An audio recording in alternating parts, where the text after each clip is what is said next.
Amados, vamos abrir as nossas Bíblias no Salmo de número 32, nós vamos ler do versículo 1 até o versículo 11.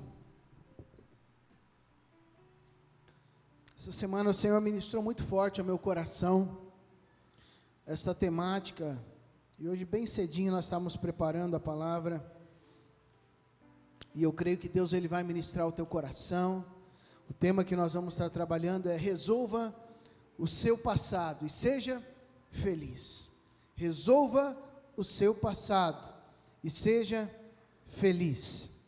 Salmo 32, versículo 1, diz o seguinte, Salmo de Davi: bem-aventurado aquele cuja iniquidade é perdoada, cujo pecado é coberto. Bem-aventurado o homem a quem o Senhor não atribui iniquidade e em cujo espírito não há dolo. Enquanto calei os meus pecados, envelheceram os meus ossos pelos meus constantes gemidos todo o dia, porque a tua mão pesava dia e noite sobre mim, e o meu vigor se tornou em sequidão de estio. Confessei-te o meu pecado, e a minha iniquidade não mais ocultei. Disse: confessarei ao Senhor as minhas transgressões, e tu perdoaste a iniquidade do meu pecado. Sendo assim, todo homem piedoso te fará súplicas em tempo de poder encontrar-te. Com efeito, quando transbordarem muitas águas, não o atingirão. Tu és o meu esconderijo, tu me preservas da tribulação e me cercas de alegres cantos de livramento. Versículo 8: instruir-te-ei e te ensinarei o caminho que deves seguir, e sobre as minhas vistas te darei conselho. Não sejais como o cavalo ou a mula, sem entendimento, os quais com freios e cabreços são dominados, de outra sorte não te obedecem. Muito sofrimento terá de curtir o ímpio, mas o que confia no Senhor, a misericórdia o assistirá. Alegrai-vos no Senhor, regozijai-vos, ó justos, exultai, vós todos os que sois retos de coração. Até aqui, vamos orar, pedindo que o Espírito Santo ilumine as nossas vidas. Senhor, nós te louvamos por esta noite, te agradecemos pelo teu poder que opera em nós e através de nós. Clamamos, Senhor, que o Senhor venha, ó Deus, com o teu poder e a tua graça, através do teu Santo Espírito, nos trazendo entendimento pleno da tua palavra, iluminando a tua palavra para que possamos compreendê-la nesta noite, e aplicar, ó Deus, a tua palavra nas nossas vidas de maneira prática e incisiva, Senhor. Nós cremos no teu poder, cremos no teu agir sobre nós, e nós oramos, Senhor. Queremos, ó Deus, orar também pela vida do seu Cacildo, Senhor. A sua vida está nas tuas mãos, e nós clamamos o teu agir, o teu operar, ó Deus, de poder, de graça sobre a sua vida, lá naquele leito, Senhor, em uma situação tão agravante, Senhor, agravada, que ali o Senhor possa manifestar a tua glória, para que o teu nome seja glorificado e engrandecido na vida do Cacildo, Senhor. Assim nós oramos e agradecemos o nome de Jesus. Amém e amém. Amados, estes dois salmos, o salmo que antecede este e este salmo, são dois salmos escritos por Davi, em reação a um pecado gravíssimo que Davi cometeu. Não só um pecado, mas algo, uma transgressão, que se torna então uma iniquidade, algo planejado por Davi ao longo dos dias, das épocas, que foi o pecado de Davi com Betseba. Davi é interessante porque quando nós olhamos este texto e lembramos do que aconteceu na história de Davi, nós vemos o poder que há no perdão de Deus para com as nossas vidas. O Senhor Jesus, Ele perdoa não somente pecados que acontecem na nossa história, por fraquezas ou por momentos de distração, mas o Senhor também, Ele perdoa questões gravíssimas, como foi o caso de Davi. Eu gostaria de, antes de nós prosseguirmos aqui, nós entendemos um pouquinho o que aconteceu, né? Você vai poder olhar um pouco antes, né, algumas passagens antes, a história de Davi, e o quanto ele errou nessa circunstância. Davi, então, ao invés de estar junto com o seu exército em guerra contra os moabitas, Davi, ele envia o seu exército e fica no seu reino, fica ali dentro do seu palácio, muito tranquilo, curtindo o seu poder, né? Eu elenquei algumas questões aqui muito interessantes. Davi, nessa época, era um rei já muito poderoso, tinha muito dinheiro, tinha status, era um dos reis mais benquistos de toda a realidade. Até hoje se ouve falar acerca do reinado de Davi. Tinha uma popularidade extrema, era um rei muito bonito, ele tinha muitas mulheres, até aquele momento era-se tolerável que tivesse então várias mulheres. Tinha um reinado profícuo, tinha muitas propriedades, e Davi, ele enebrecido com toda essa pseudo-vitória, e isso aqui é muito importante nós entendermos. Por que pseudo-vitória, pseudo-prosperidade? Porque muitas vezes nós achamos que pelo fato de nós estarmos indo bem nos negócios, pelo fato de nós estarmos com a nossa família caminhando numa certa paz, nós achamos que o Senhor Jesus está aprovando tudo que fazemos, que era o caso de Davi. Davi, ele deveria estar junto com o seu rei, com o seu povo, com o seu exército em batalha. Aliás, Davi era um dos reis muito conhecidos pela a sua capacidade de guerra, mas não, ele enebrecido com esse pseudo-sucesso, enquanto o seu exército está batalhando, guerreando, ele está lá sentado, muito tranquilo, no seu palácio. Naquela época, você conseguir um banheiro particular era coisa exclusiva de poucos, né? Então, Davi, do seu palácio, está ali no parapeito, né, numa janela ou num ambiente aberto, olhando o seu reinado, e de repente ele avista uma mulher tomando banho, chamada Betseba, uma mulher casada. E Davi começa a maquinar algo acerca daquela mulher. Agora, olhando essa realidade, queridos, olha tudo que Davi tinha. Ele não precisava daquilo. Ele não precisava de se aventurar no pecado. Ele não precisava de nada daquilo. Mas Davi continua. E ele então, daquela vista que ele tem, certamente por muitos dias, né, por alguns momentos, ele manda chamar aquela mulher. Ele manda chamá-la. Naquele dia ele se deita com ela, tem relações com aquela mulher, e ela então vai para sua casa, e Davi fica muito tranquilo. Quando nós estamos enebrecidos, queridos, pelo nosso orgulho, pelo nosso ego, nós achamos que nós podemos cometer os nossos erros e tudo vai ficar bem, tudo vai ficar oculto. Ninguém soube. O marido dela, Urias, estava na guerra, ninguém soube. Eu pequei, está ali, está oculto. E ok, vamos seguir o barco. Eu matei minha vontade, certamente disse Davi. Eu, como rei, tenho essa autoridade, eu posso fazer o que eu quiser. Mas então chega a notícia para Davi, de Betseba: estou grávida. O que Davi faz? Na hora, ele pensa: vou tentar continuar escondendo o meu pecado. Eu vou ocultar o meu pecado. E ele tem uma ideia mirabolante: vou mandar trazer Urias, um dos chefes ali, capitães do exército de Davi. Urias vai vir cansado, daí eu vou dar um banquete para ele, e vou falar: relaxa um pouco sua cabeça, Urias, aproveita com a tua esposa, tenha uma noite fantástica de amor com a tua esposa, e está ok.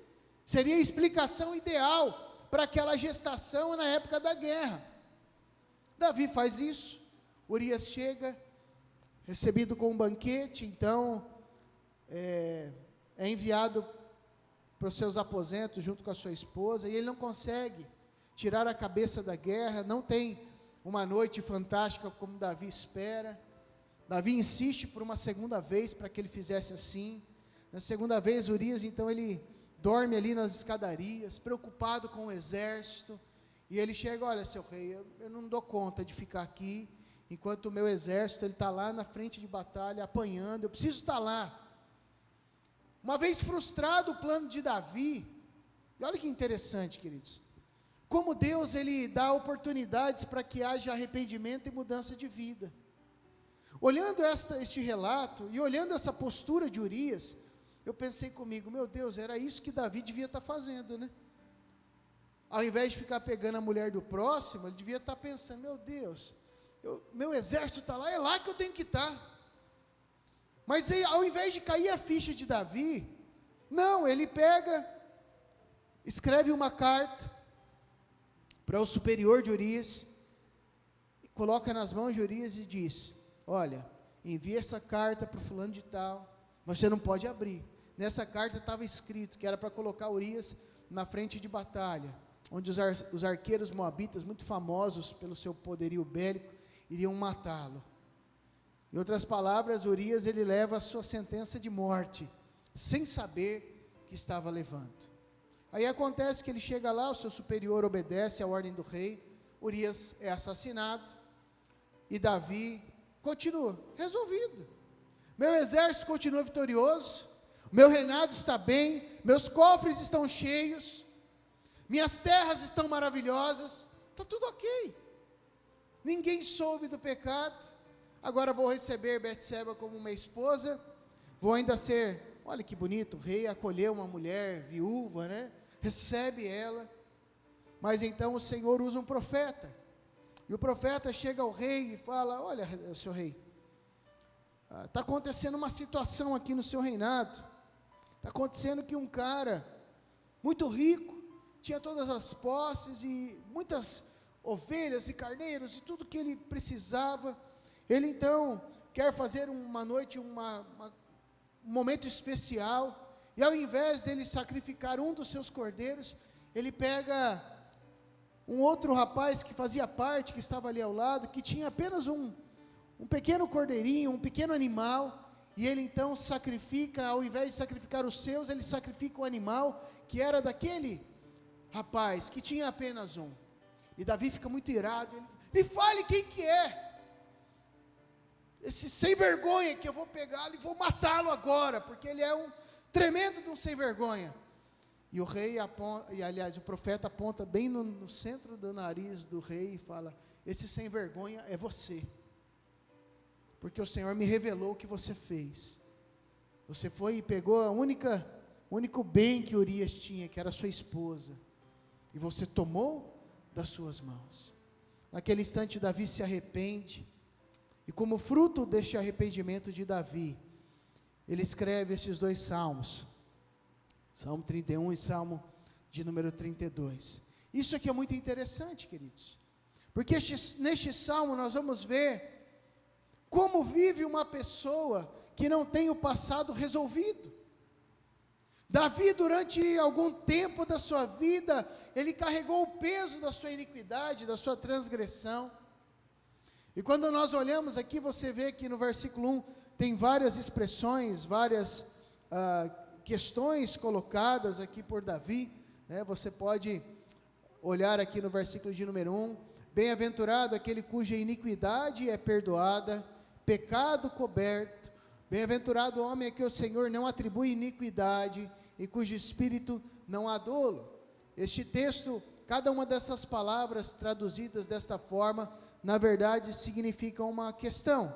A primeira expressão que é traduzida por iniquidade, na verdade, a melhor tradução seria uma transgressão, que é um pecado já de antemão preparado, ou seja, é um erro arbitrário, que é justamente o que Davi fez. Davi sabia que era errado, mas mesmo assim ele planeja o seu pecado e ele assim o faz, que é essa expressão hebraica que significa transgressão, rebelião ou culpa de transgressão.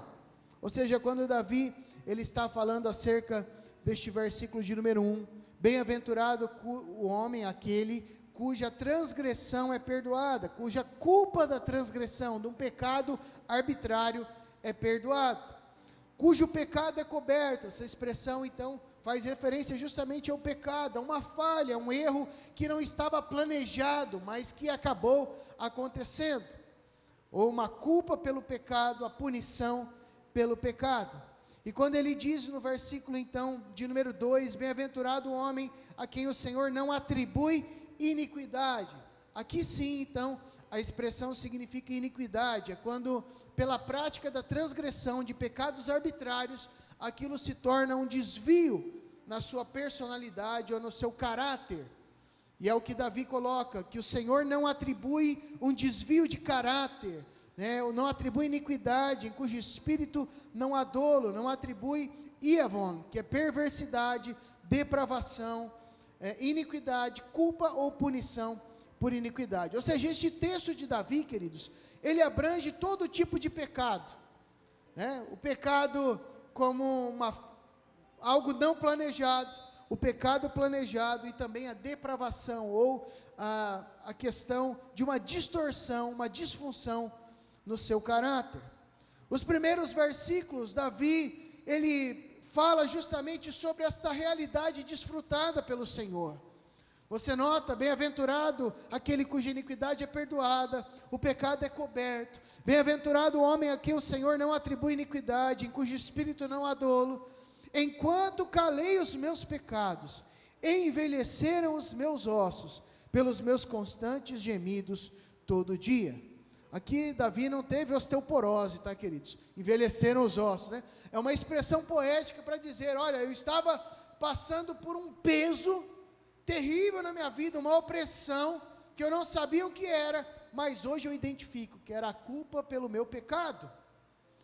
E ele constata que no versículo 4, porque a tua mão pesava dia e noite sobre mim, e o meu vigor se tornou em sequidão de estio. Essa expressão sequidão de estio é como se fosse o vapor do sereno noturno que evapora, né? Então, quando vem aquele sol forte e não consegue mais ali encharcar a planta, já evapora rapidamente. Porque a tua mão pesava dia e noite sobre mim, e o meu vigor se tornou em sequidão de estio. No verso 5 ele diz, então, confessei-te o meu pecado, e a minha iniquidade não mais ocultei. E disse, confessarei ao Senhor as minhas transgressões, e tu perdoaste a iniquidade do meu pecado. Ou seja, enquanto Davi, ele caminhava se maquiando, ou tentando ocultar aquela realidade de pecado do seu passado, os seus ossos envelheceram, a sua vida foi desfalecendo, havia um peso. E aqui é interessante, porque eu gostaria de trabalhar tanto na perspectiva de um passado de pecado, algum pecado oculto que porventura possa haver na tua história, como também, querido, na perspectiva de feridas, de situações não resolvidas ou mal resolvidas na tua história, de pessoas que te feriram, de pessoas que te machucaram, de pessoas que te magoaram. E é interessante, olhando aqui, antes de nós irmos para os nossos pontos, olhando para este texto, quando o nosso passado não está resolvido, envelhecem os nossos ossos, nós achamos que tudo conspira contra a nossa vida. Davi aqui, ele chega à conclusão, que a mão do Senhor estava pesando sobre a sua vida, mas eu fico imaginando o que passava pela cabeça de Davi, quando as coisas começaram a dar errado, quando as tempestades vieram, quando as circunstâncias não foram favoráveis. Certamente Davi começava a pensar, meu Deus, será que é aquilo? Será que é aquilo outro? Quando morreu, por exemplo, o filho, havia uma palavra de Deus, olha, o teu filho não vai sobreviver, o filho deixa adultério. E Davi, quando ele sofre, ele jejua e se lança ao chão clamando, mas aquela criança perece. Eu fico imaginando quanto Davi remoía a sua vida, e não é assim conosco, queridos. Quando há um pecado oculto, quando há uma situação não resolvida, quando há uma falta de perdão em alguma questão, nós caminhamos remoendo algo.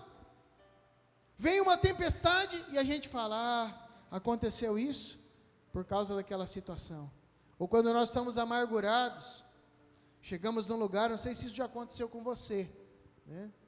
Quando você não está bem, o teu passado não está resolvido, você chega num lugar, vê duas pessoas conversando, né? Você tem um problema de rejeição do teu passado, ou um problema familiar sério que não foi resolvido, e daí você chega num lugar, duas pessoas estão conversando, e elas param automaticamente para olhar você, e de repente você já pensa, estavam falando de mim. E não estavam falando nada, querido. Você acha que você é o centro do universo? Misericórdia, né? Mas a gente pensa isso por quê? Nosso passado não está resolvido.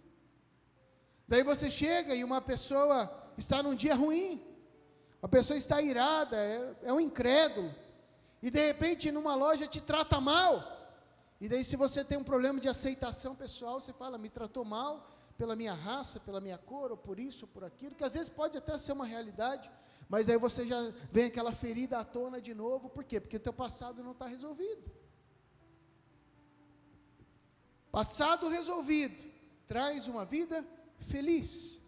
Quando nós resolvemos as mazelas do nosso passado, quando nós fechamos, ou deixamos o Senhor fechar algumas feridas da nossa vida, nós vivemos livres, mas não somente livres, nós amadurecemos, ao ponto, querido, de não achar que o universo está conspirando contra nós, mas entender que mesmo que nós passemos por leve e momentânea tribulação, tudo isso está no controle do nosso Deus, e coopera para o nosso bem, porque nós amamos o Senhor. Há uma grande diferença. Agora, pastor, como fazer?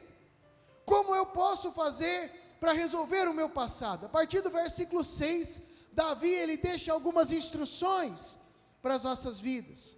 A primeira instrução que ele nos deixa é: busque ao Senhor enquanto ainda existe tempo.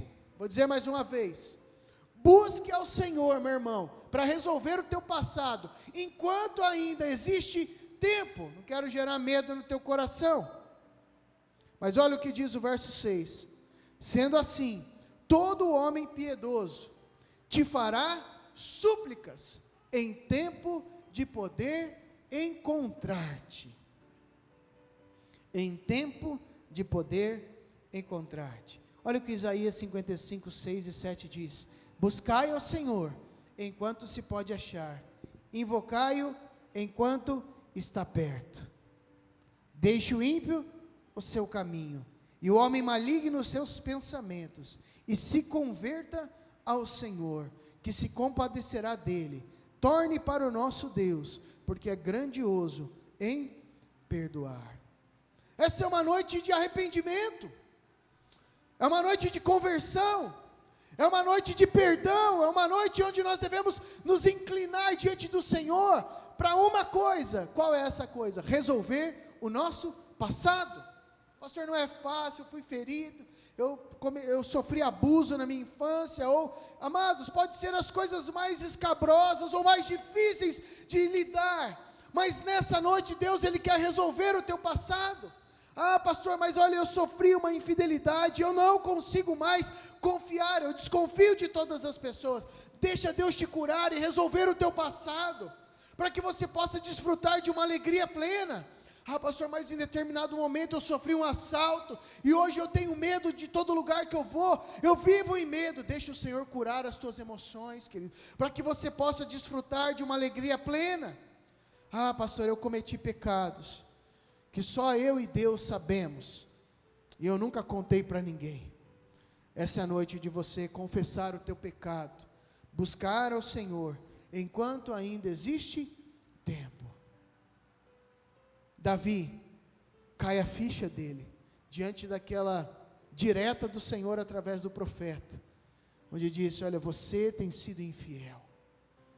Davi reconhece o seu pecado, coloca a sua vida diante do Senhor, ele busca Ele, e quando ele escreve esse salmo, ele entende que poderia não ter tido tempo de se arrepender e se reconciliar com o Senhor. Busca o Senhor para resolver o teu passado, meu irmão e minha irmã, enquanto ainda é tempo.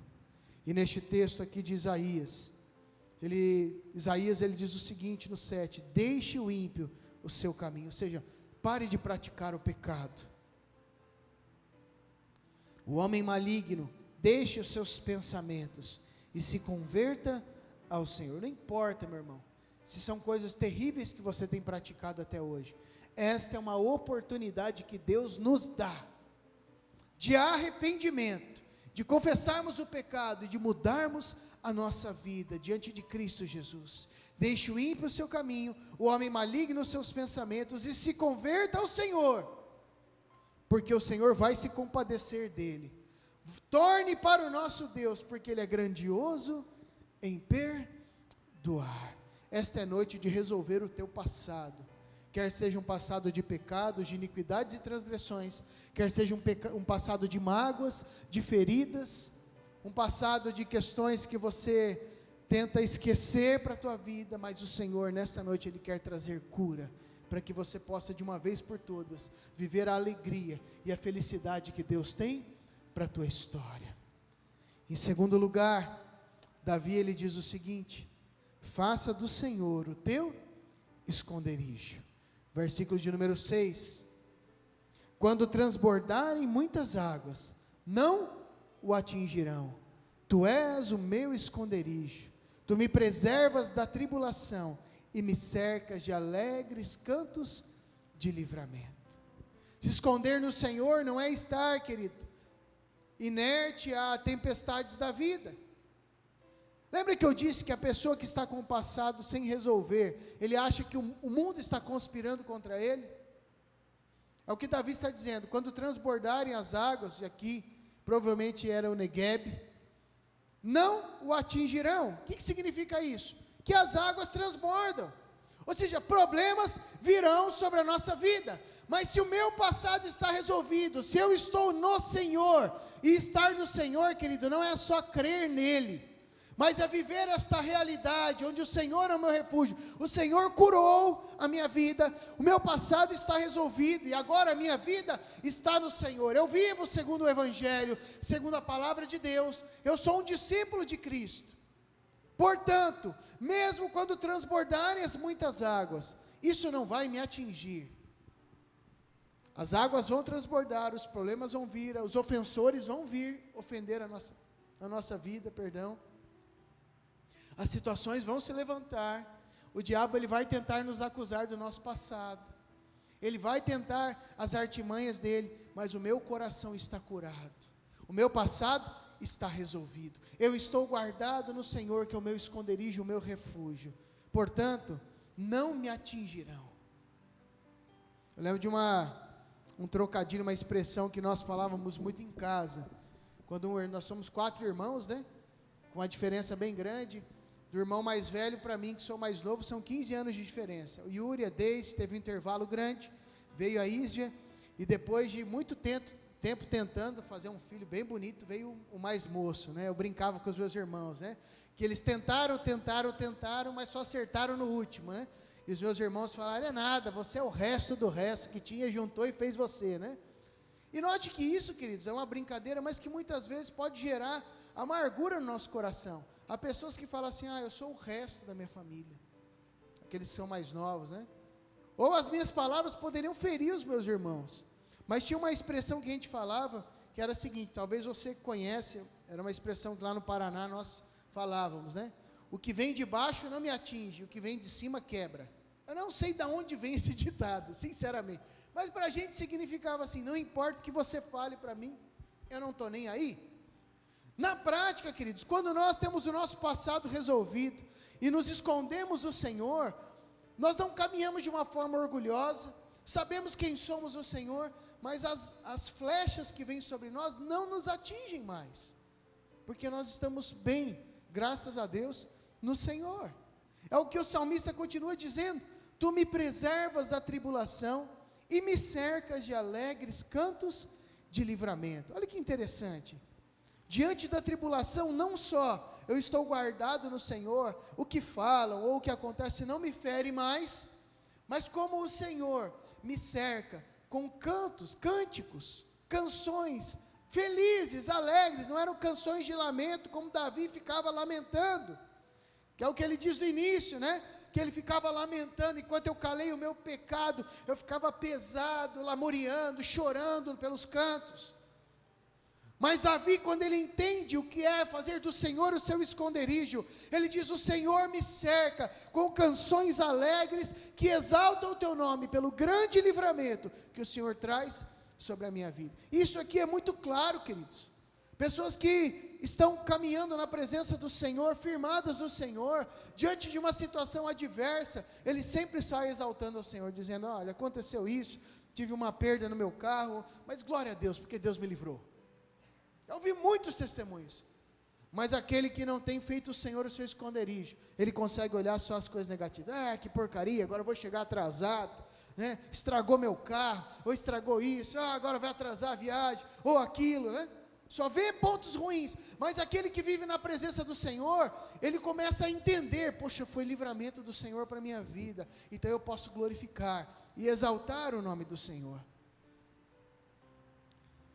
Leandro Carnal, um ateu bastante conhecido, certa vez ele disse acerca do apóstolo Paulo, que ele admira o apóstolo Paulo, e os cristãos que conseguem viver como o apóstolo Paulo, que diante da tribulação, conseguia olhar por uma perspectiva positiva, tirar ensinamentos para a sua vida, e ainda glorificar a Deus.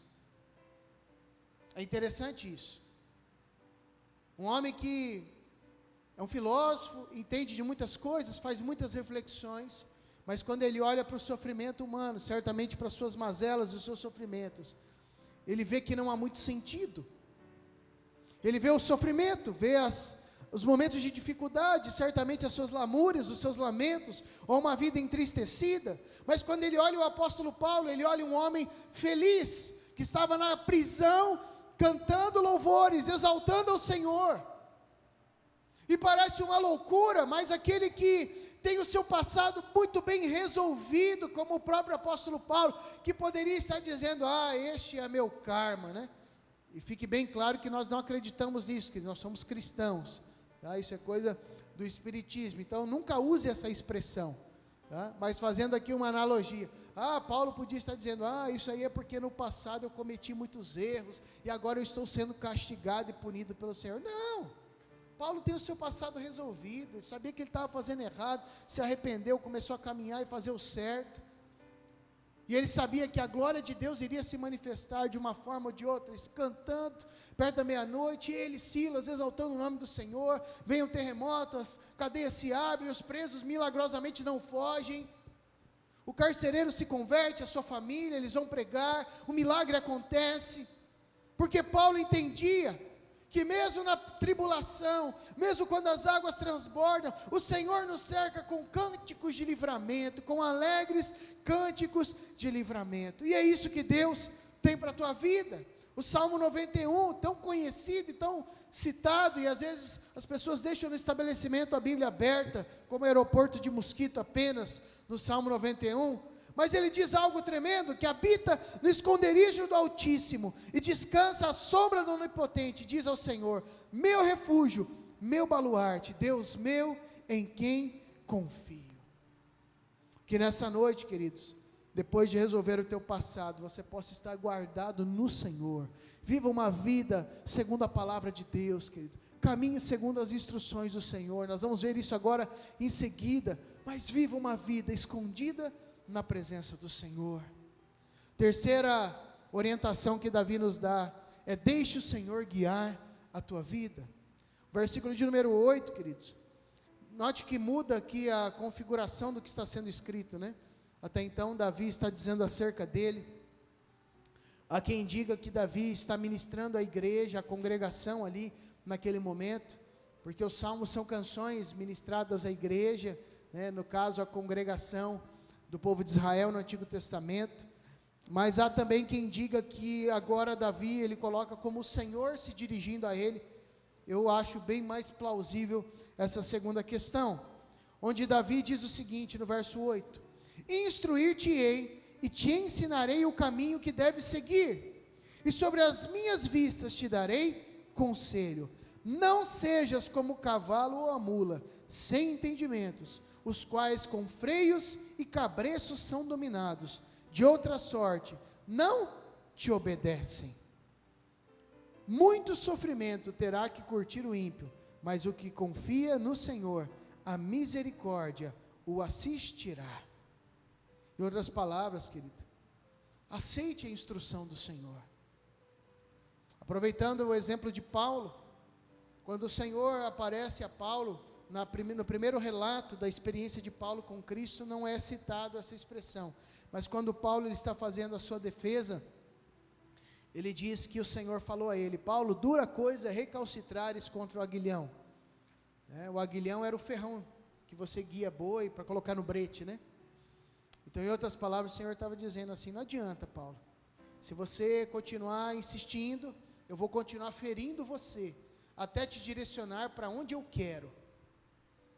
E aqui o que Davi está dizendo é, o Senhor falando a ele: instruir-te-ei e te ensinarei o caminho que deves seguir, e sobre as minhas vistas te darei conselhos. E o Senhor ainda diz para ele: Davi, vou te falar uma coisa, não sejas como um cavalo e como uma mula. Em outras palavras, Deus estava dizendo assim: até agora você se comportou como um cavalo, como um jumento, mas não seja mais assim, sem entendimento, com os quais com freios e cabreços são dominados, de outra sorte não te obedecem.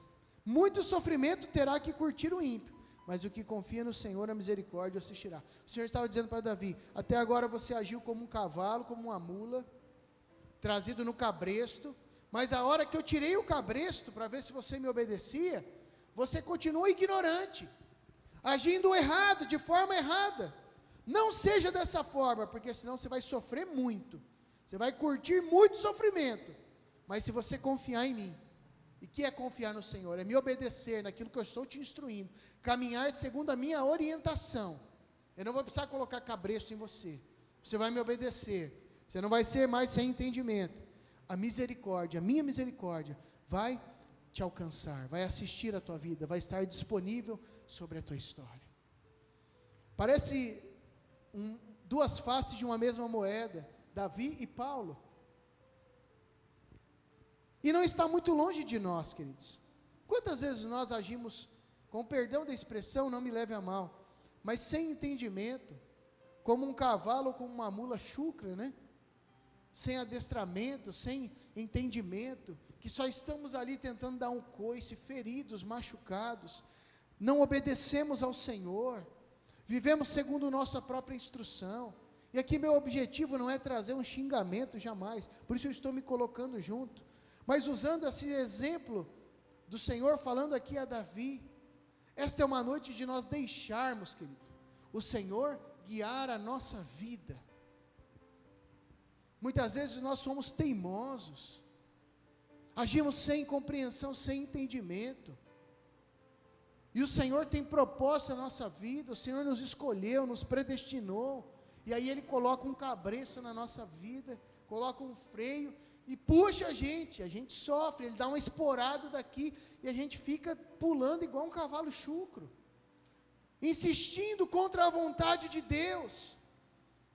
E aqui o Senhor diz: não seja assim, Davi, seja obediente, obedeça, aceite a minha instrução e o meu ensinamento para o caminho que deve seguir, e sobre as minhas vistas eu te darei conselho. Ou seja, Deus, como um pai amoroso, está dizendo: meu filho, ouve, aceita ser ensinado por mim. Semana eu estava ajudando Samuel numa prova, e aconteceu algo muito semelhante. Ele precisava fazer uma litogravura, e eu sentei com ele, mas feita no isopor. A litogravura é como se fosse um carimbo, que eles eram utilizado muito nas artes antigas, para se fazer, não tão antigas, até recentemente tinha alguns artistas dessa área, e você ia fazendo então algumas cópias, as primeiras eram melhores, e as últimas iam ficando mais fracas, e se comercializava então. E havia uma tarefa então para o Samuel fazer isso, e eu fui incumbido dessa missão pela minha esposa. Sentei com ele, falei: filho, eu vou te explicar algumas coisas, e comecei a iniciar para mostrar como que ele devia fazer, o processo ali. E ele chegou todo arrogante do meu lado, no alto do seu entendimento de 8 anos, até uma vida toda já, vivida, muita sabedoria já, e ele virou para mim: ué, não sou eu que tenho que fazer isso aí? Eu olhei para ele assim, levantei: pode fazer a sua prova então, e me retirei. Mas eu não sei o que tem que fazer, o problema é seu, você não é o sabichão que falou que, se vira. E você pode falar: pastor, mas o senhor foi muito duro, Daí ele parou para pensar e ficou indignado, porque ele lia e não dava conta de fazer aquilo, e foi procurar a ajuda da mãe. Daí eu olhei para a mãe e falei: não vai quebrar minha instrução aqui, O que eu faço agora, mãe? Daí ela falou: pede perdão para o seu pai, se humilha e pede para ele te ajudar, porque você não sabe mesmo. Daí ele lutou e ficou, o orgulho, né, bate. A gente também é muito orgulhoso, querido. A gente está falando de uma criança, mas muitas vezes a gente age pior que uma criança. Se corroeu, deu um comichão nele, até que ele chegou do meu lado. Desculpa. Ele falou, não, eu não ouvi direito, desculpa. Desculpa é quando você esbarra em alguém, né? O que você está falando? Nem entendi aí, você espirrou, né? Pai, me perdoa pelo que eu fiz, eu preciso da sua ajuda. Em outras palavras, queridos, é o que Deus está falando para Davi. Davi, se você quiser fazer do teu jeito, o problema é seu, mas vai ter muito sofrimento. Mas se você confiar em mim, deixar eu te instruir, eu te ensinar, e você andar sobre os meus conselhos, sobre a minha supervisão, seguir aquilo que eu te falo, você vai ser muito bem sucedido. Mas o problema, queridos, de nós deixarmos o Senhor guiar a nossa vida, é uma única coisa: orgulho. Nós queremos dominar a nossa história, dominar a nossa vida, achamos que sabemos o melhor, que sabemos fazer da melhor forma, e temos uma séria dificuldade de reconhecer os nossos erros, justificamos isso e aquilo, e enchemos de justificativas, quando na verdade, o Senhor, Ele só queria de nós, que nós disséssemos: Pai, pequei contra o Senhor, me perdoa, eu a partir de agora quero ser guiado pela sua instrução, eu quero que a tua misericórdia me assista todos os dias da minha vida. E em quarto e último lugar, o Senhor é a fonte de toda alegria. Versículo 11 diz: alegrai-vos no Senhor, e regozijai-vos, ó justos, exultai, vós todos que sois retos de coração. Ou seja, quando resolvemos o nosso passado, e começamos então, neste processo, resolvendo de que forma? Buscando ao Senhor enquanto se pode achar, fazendo do Senhor o nosso esconderijo, deixando o Senhor instruir e guiar a nossa vida, nós começamos a desfrutar desta alegria plena.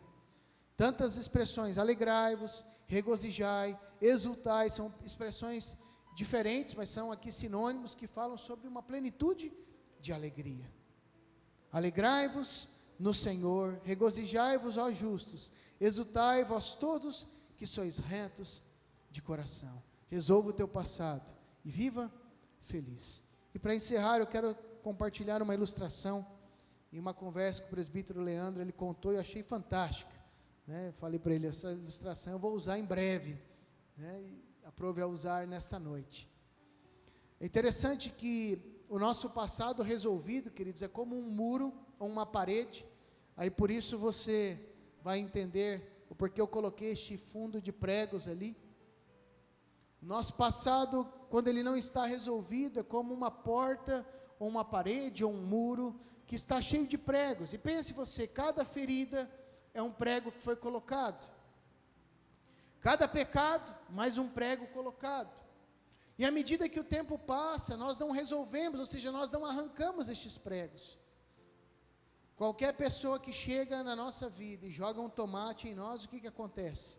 Quando você joga o tomate numa parede cheia de prego, o tomate gruda. E daí joga uma outra coisa, gruda. Qualquer ofensa, ou problema, ou circunstância que são jogados em nós, quando o nosso passado não está resolvido, ele gruda na nossa vida. Mas quando nós pegamos um martelo, um pé de cabra, e vamos arrancando, né? Pé de cabra espiritual, e vamos resolvendo o nosso passado, as pessoas até continuarão jogando tomates na nossa vida, jogando problemas ou ofensas, mas a diferença é que não tem nada para grudar. Ele bate e cai no chão.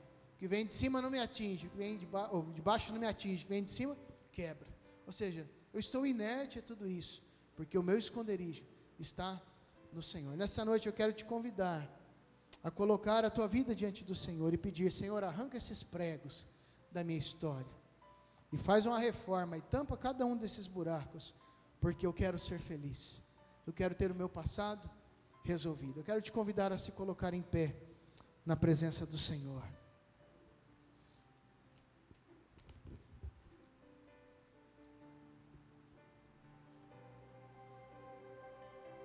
Nós vamos daqui a pouquinho declarar esta canção que diz: seguro estou nos teus braços.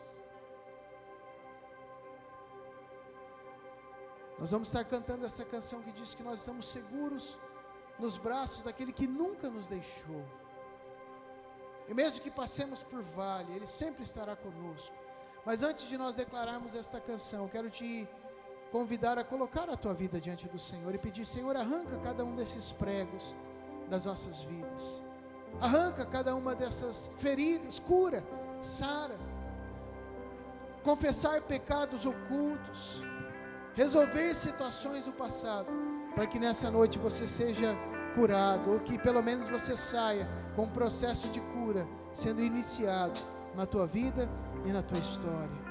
Enquanto nós vamos ouvindo essa melodia, antes de cantarmos, coloque a tua vida diante do Senhor, sem pressa, mas apresente a tua vida, em nome de Jesus.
Daquele que nunca me deixou.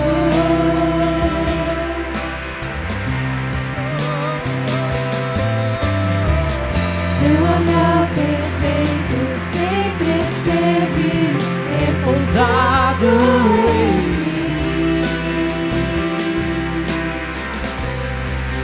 E se eu passar pelo vale, acharei conforto em seu amor, pois eu sei que és aquele que me guarda, me guarda. Em teus braços é o meu descanso. Em teus braços é o meu descanso. Em teus braços é o meu descanso. Em teus braços é o meu descanso. Meu refúgio, Caio em tua graça.